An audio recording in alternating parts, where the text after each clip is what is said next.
हमारे देश के सबसे प्रगत और समझदार शासकों में छत्रपति शिवाजी महाराज का नाम आता है। उनकी शूरवीरता की और जीत की अनगिनत कहानियां हैं। मुगल के जुल्मी शासन के विरुद्ध शिवाजी महाराज के परिवार के कई सारे लोग ने डटकर सामना किया था। उनमें से एक थी रानी ताराबाई। नमस्कार दोस्तों, मैं आपकी दोस्त हेजल आज लेकर आई हूँ एक शूरवीर और सहनशील वीरांगना की कहानी। इससे पहले वीडियो को लाइक व शेयर करें और चैनल को सब्सक्राइब करें। रानी ताराबाई अपने अदम्य साहस, बुद्धिमानी और निडर स्वभाव की वजह से मराठाओं की रानी के रूप में प्रसिद्ध हुई। उन्हें ये उपाधि पुर्तगालियों ने दी थी। शिवाजी की बहू रानी तारा ने मुगलों से लोहा लिया था। मुगल शासक औरंगजेब ने कभी नहीं सोचा था कि ये मराठी रानी उसे नाकों चने चबवा देगी। अगर ध्यान दें तो महज कुछ महिला वीरांगनाओं को ही हम जानते हैं, जिसमें रानी लक्ष्मीबाई शीर्ष पर हैं। रानी तारा की मूर्ति तो भले ही स्थापित हो गई है, लेकिन इनकी वीरता की कहानी कहीं ना कहीं इतिहास के पन्नों पर धुंधली पड़ गई है। लिहाजा एक बार फिर इतिहास के पन्ने को टटोलने की कोशिश करते हैं। रानी ताराबाई का जन्म 1675 में हुआ था। उनके पिता का नाम हवीरराव मोहित था, जो मराठा सेना के मुख्य सेनापति थे। उनकी प्रसिद्धि दूर दूर तक थी।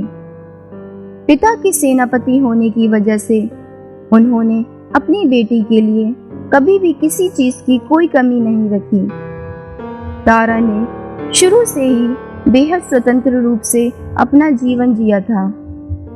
वह तलवार से लड़ने, तीरंदाजी, घुड़सवारी, सैन्य रणनीति और कूटनीति अन्य सभी विषयों में अच्छी तरह से प्रशिक्षित थी।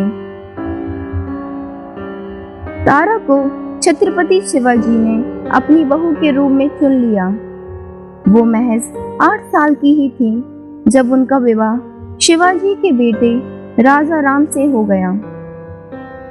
बताते चलें, राजा राम शिवाजी और उनकी दूसरी पत्नी शोयराबाई से हुई संतान थे। ताराबाई ने अपने जीवन काल में मराठों के उदय और पतन को देखा था। जिस समय उनकी शादी हुई तब वह एक ऐसा समय था जब मुगलों और मराठों के बीच लगातार दक्कन पर नियंत्रण के लिए युद्ध चल रहा था। इसी क्रम में साल 1674 में शिवाजी को उनके द्वारा स्थापित स्वतंत्र मराठा साम्राज्य के शासक का ताज पहनाया गया, जिन्होंने मुगलों के वर्चस्व को चुनौती दी थी। साल 1680 में शिवाजी की मृत्यु के बाद उनके पहले पुत्र संभाजी को सिंहासन पर बिठाया गया। उन्होंने करीब 1 दशक तक राज किया। साल 1689 में उन्हें मुगलों द्वारा कैद कर लिया गया। बाद में उन्हें और उनकी मां को मार डाला गया। 15,000 की संख्या में मुगल सैनिकों के मारे जाने की वजह से मुगल बौखला गए थे। दरअसल इन मारे गए सैनिकों पर रायगढ़ का किला गिर गया था, जिसकी वजह से इतनी बड़ी संख्या में सैनिक मारे गए थे। मुगलों ने बाद में संभाजी के बेटे शाहू और पत्नी यूसुफ भाई को भी बंदी बना लिया था। हालांकि राजा राम वेश बदलकर मुगलों की आंखों से बचकर भागने में कामयाब रहे। वह सतारा में कोर्ट स्थापित करने तक गिंगी किले में रहे। 1700 में मराठा साम्राज्य के लिए एक और छठी का साल था। फेफड़ों की बीमारी हो जाने की वजह से उनकी असामयिक मृत्यु हो गई। ऐसे में अब उनके बाद सत्ता की कमान कौन संभालता, ये एक प्रश्न था। दरअसल राजा राम और ताराबाई का एक पुत्र था, जिसका नाम शिवाजी द्वितीय था, जो उनकी मृत्यु के समय महज 4 साल का था। अब अपने पुत्र के नाम पर ताराबाई ही शासन करने लगी। रानी के सत्ता संभालने के दौरान औरंगजेब मुगल शासक की कुर्सी पर था। ऐसे में औरंगजेब के सामने बढ़ने के लिए अच्छी रणनीति और सैन्य योजना की जरूरत थी। ताराबाई ने अपने पति के शासनकाल के दौरान पहले से ही नागरिक और राजनीतिक मामलों के बारे में सीखना शुरू कर दिया था। साथ ही वह एक कुशल घुड़सवार योद्धा थी। उन्होंने व्यक्तिगत रूप से दुश्मन पर आक्रामक हमलों का नेतृत्व करके अपने कमांडरों और सैनिकों को प्रेरित किया। उन्होंने रणनीतिक सैन्य योजना में अपनी सारी ऊर्जा लगा दी। मुगलों को इस बात की खबर लगी कि सत्ता रानी संभाल रही है। उन्हें लगा कि वह आसानी से अब मराठा साम्राज्य को खत्म कर सकते हैं।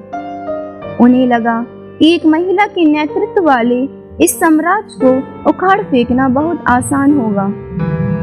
खफी खान, मुगल लेखक ने कहा था, उसे इस बात का बिल्कुल अंदाजा नहीं था कि कमजोर और असहाय रानी शक्तिशाली मुगल साम्राज्य के लिए खतरा पैदा कर सकती है। रानी तारा ने अपने आप को हर जगह साबित किया। वह चाहे स्वयं युद्ध का नेतृत्व करना हो या फिर अपनी कूटनीति के जरिए जीत अपने हक में करना हो। उनकी खास बात ये थी कि उनमें कुछ भी सीखने की इच्छा हमेशा से रही थी। लिहाजा उन्होंने मुगलों की युद्ध तकनीक को सीखने से कभी परहेज नहीं किया। उन्होंने मुगल युद्ध तकनीकों से सबक लेते हुए रिश्वत देकर अपने हक में फैसला करवाना भी सीखा। उन्होंने दुश्मन शिविर के कमांडरों को रिश्वत देने जैसी रणनीति भी अपनाई। 1707 में औरंगजेब की मौत मुगल साम्राज्य के लिए एक बड़ा झटका थी, जिसके बाद मुगलों ने मराठों की एकता पर वार करने का फैसला किया। अपनी इस रणनीति के तहत उन्होंने संभाजी के बेटे शाहू को रिहा कर दिया। अब शाहू ने रिहा होकर मराठा की सत्ता पर अपना एक बार फिर अधिकार जताया। शुरुआत में रानी तारा ने उनके अधिकार को मानने से मना कर दिया। बाद में बाकी लोगों के दबाव की वजह से उन्हें शाहू को राजा के तौर पर स्वीकारना पड़ा। दरअसल रानी तारा के शासन को अस्थायी माना गया, जिसमें वो सिर्फ रिक्त स्थान की पूर्ति के तौर पर ही विराजमान थी। साल 1709 में रानी तारा ने अपना कोर्ट स्थापित किया। आगे चलकर राजा राम की दूसरी विधवा राजसाबाई और उनके बेटे संभाजी दत्त ने रानी और उनके बेटे को जेल में डाल दिया, जहां 1726 में शिवाजी दत्त की मृत्यु हो गई। दरअसल राजसा अपने बेटे को राजगद्दी पर बिठाना चाहती थी। रानी तारा ने एक बार फिर शाहू के साथ अपने रिश्ते सुधार लिए। महाराज शाहू ने उन्हें सतारा में रहने की अनुमति दे दी, जिसके लिए उन्होंने एक शर्त रखी कि वो किसी भी राजनीतिक मामले में हस्तक्षेप नहीं करेंगी। कुछ समय बाद जब महाराज शाहू बीमार पड़ गए, तब उनके उत्तराधिकारी का प्रश्न उठा। चूंकि संभाजी दत्त ने महाराज शाहू का विरोध किया हुआ था, उन्हें सत्ता देने का कोई सवाल नहीं उठता था। इस समय ताराबाई ने एक खुलासा करके सबको चौंका दिया। उन्होंने बताया कि उनका पोता अभी भी जिंदा है। दुश्मनों के डर की वजह से उन्होंने उसे छिपा कर रखा हुआ था। उनके उस पोते का पालन पोषण एक सैनिक के परिवार ने किया था, जिसके बाद 1549 में महाराज शाहू ने उन्हें अपना उत्तराधिकारी घोषित कर दिया। इस तरह से वह रानी की मदद से मराठा साम्राज्य के सत्ताधारी बन गए। वह जल्द ही पेशवाओं के करीब हो गए, खासकर कि नाना साहिब के। इस दौरान वे रानी की बात मानने से इनकार करने लगे, जिस पर तारा ने उन्हें जेल में डलवा दिया और कहा कि ये उनका पोता नहीं है। ये कोई बहरूपिया है, उन्हें छला गया है। आगे चलकर तारा के खिलाफ सतारा में विद्रोह शुरू हो गया, जिसे उन्होंने जल्द ही कुचल दिया। उच्च रैंकिंग अधिकारियों के बीच समर्थन हासिल करने में असमर्थ होने की वजह से उन्होंने अतः पेशों के साथ पारस्परिक शांति की शपथ ली। सन 1761 में 86 वर्ष की आयु में उनकी मृत्यु हो गई। उन्होंने शिवाजी की विरासत को जिंदा रखने में अहम भूमिका निभाई थी। जरा सोचिए, जिस समय राजा राम की मृत्यु हुई, अगर उस वक्त उन्होंने उस रिक्त स्थान की पूर्ति ना की होती तो भारत का इतिहास कुछ और ही होता। अब विदा दीजिए अपनी दोस्त बहू हेजल को। अगर आपको ये वीडियो पसंद आई हो तो वीडियो को लाइक व शेयर करें और चैनल को सब्सक्राइब करें।